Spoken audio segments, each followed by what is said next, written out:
ya no hay en Cristo Jesús, como dice Colosenses capítulo 3, versículo 11, ya no hay griego ni judío, es decir, ya no hay nacionalidades. En Cristo Jesús ya no hay que uno es gringo, que el otro es africano, que el otro es europeo. Es decir, en Cristo Jesús todos somos uno, en Él dice, Él es el todo y el todos. ¿Qué significa eso? Que Dios no hace excepción de personas. Es decir, muchos dicen, es que Dios ama más a los gringos, porque los gringos, y luego el sueño americano, ¿no? El americano se quería en Estados Unidos, es que ya voy a ganar dólares, es que como que Dios quiere más a los gringos. Muchos, inclusive cristianos, creen que Dios ama más a los gringos, porque allá ganan mejor, porque traen mejores carros, porque tienen a lo mejor mejores casas, porque el país es más próspero, y creen que Dios ama más a los gringos, o incluso muchos creen que Dios ama más a los europeos. Pero yo quiero decirle que en Cristo Jesús dice la palabra, no hay griego ni judío, es decir, no hay nacionalidades, sino somos solamente una nación santa, donde todos fuimos redimidos por la sangre de Jesús, donde todos ahora por medio de Jesús recibimos la herencia para que usted tenga lo mismo que tienen los gringos. Amén. O sea, en Cristo Jesús usted también es próspero, y usted a lo mejor va iniciando apenas en la fe, pero créalo que en un lapso de tiempo usted va a tener cosas más maravillosas que incluso la gente que se va y trabaja en Estados Unidos no las va a tener, porque allá hay crisis financiera, porque muchos mexicanos a lo mejor están corriendo de sus trabajos allá en Estados Unidos, los están corriendo. Donde siempre vamos a tener la victoria es en Cristo Jesús, en la nación del reino de Dios. Ahí nunca nos va a fallar nada. Mucha gente se va a otras ciudades creyendo que allá es me voy a ir al DF o a Guadalajara o a Tijuana porque allá está mejor. A lo mejor piensan así mucho, pero yo quiero decirle que en Cristo Jesús ya no hay nacionalidades. Dice, tampoco hay bárbaro ni escita, es decir, ya no hay clases de personas. Ya no hay siervo ni libre, dice la palabra de Dios. ¿Qué significa siervo ni libre? Es decir, ya no hay esclavos ni libres, todos somos uno en Cristo Jesús. Todos somos uno en Cristo Jesús. Así es que, si usted se quería ir a Estados Unidos, lo voy a decir por los que van a escuchar ahí el presidio, que se van al sueño americano, pero creen ellos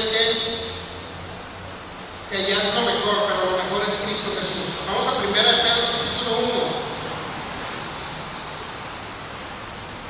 1 Pedro capítulo 1, versículo 17. 1 Pedro 1, 17 dice: y si invocáis por Padre aquel que, sin acepción de personas, juzga según la obra de cada uno. Lo dice: conducíos en temor todo el tiempo de vuestra peregrinación. Y si invocáis por Padre aquel que, sin acepción de personas, juzga según la obra de cada uno. Es decir, dice, si invocamos por Padre a Dios Altísimo, el cual no hace acepción de personas, es sin acepción de personas, pero según juzga la obra de cada uno, es decir, Dios va viendo nuestro corazón. Él no hace acepción de personas, pero sí hace acepción de algo físico. Hace acepción de fe. Es decir, Dios no excluye a nadie. Dios decidió amarnos a toda la humanidad, pero hay algo muy importante, que las promesas de Dios solamente se manifiestan por fe. Es decir, Dios se mueve solamente cuando hay fe en las personas. Por eso en un grupo de personas, cuando se ora por los enfermos, luego se ve que unos sí sanan y otros no sanan. Entonces no es porque Dios elija a unos para sanarlos y a otros para no sanarlos, sino que Dios ve la fe de cada persona. Es decir, la fe sí es algo preponderante, sí es algo importante que Dios toma en consideración tanto para salvar como para sanar y como para prosperar. Dios prospera de acuerdo a la fe y Dios sana a las personas de acuerdo a la fe. Y la fe viene por el oír su palabra, no por el oír las tradiciones ni la religión. La iglesia cristiana lamentablemente se llenó de religión.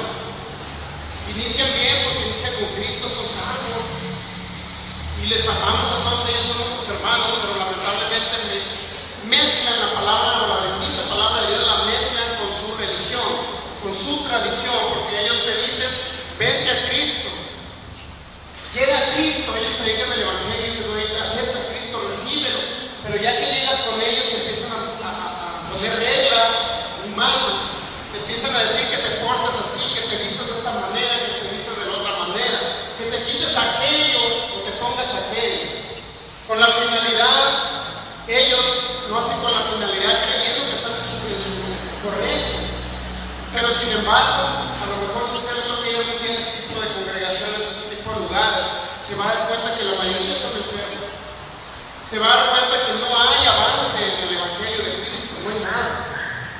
Entonces ellos necesitan ser libres. 1 Pedro 1:17, y si invocáis por Padre aquel, dice que sin excepción de personas, juzga según la obra de cada uno. Es decir, Dios sí juzga la obra de cada uno. Dios ve nuestras obras de fe, no las obras de la ley, sino las obras de la fe. Es decir, si hay una persona por ahí que está enferma o viene paralítico, fíjense, viene paralítico la persona, y yo le digo a esta persona, levántate en el nombre de Jesús. Esa persona tiene que hacer una obra de fe, es decir, hacer un esfuerzo por levantarse, para que el Espíritu de Dios o el poder del Espíritu Santo lo levante, lo sane, para que haga un milagro creativo de Dios. Yo le digo a esa persona, levántate, y si la persona no hace nada por levantarse, pues no va a ser sano. ¿Cuántos saben de eso que no va a ser sano? ¿Por qué? Porque la fe se ve, la fe se debe de ver, la fe, dice, es la certeza de lo que se espera y la convicción de lo que no se ve.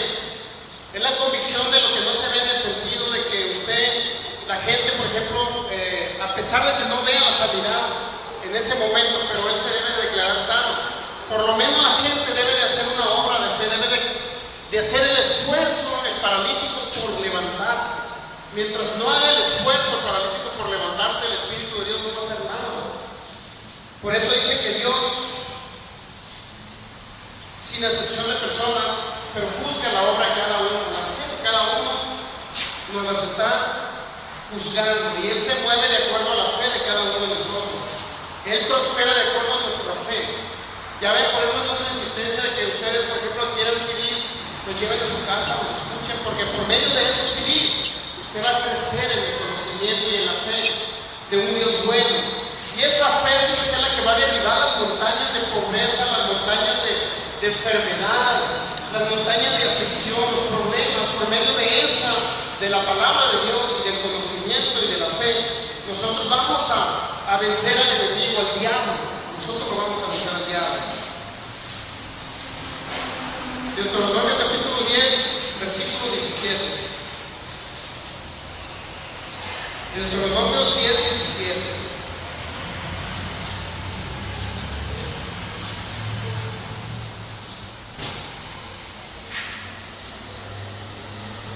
Dice,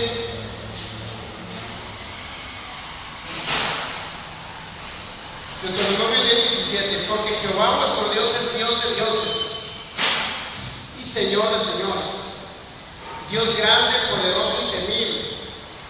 Temible no se está refiriendo a miedo, ¿no? Se está refiriendo a respeto. Dios grande, poderoso y temible, dice que no hace acepción de personas ni toma cohecho. Él es un Dios que no hace acepción de personas. Muchos creen, bueno, entonces, es que Dios amó más a la nación de Israel, creen muchos. Y dicen, es que Dios amó más a los judíos, porque los judíos, de allá nació el Mesías, de allá nació Jesucristo. ¿Cuántos saben que allá nació, verdad? Jesucristo nació en Nazaret, Belén. El Mesías nació allá y muchos creen que Dios ama más a los judíos, a los israelitas.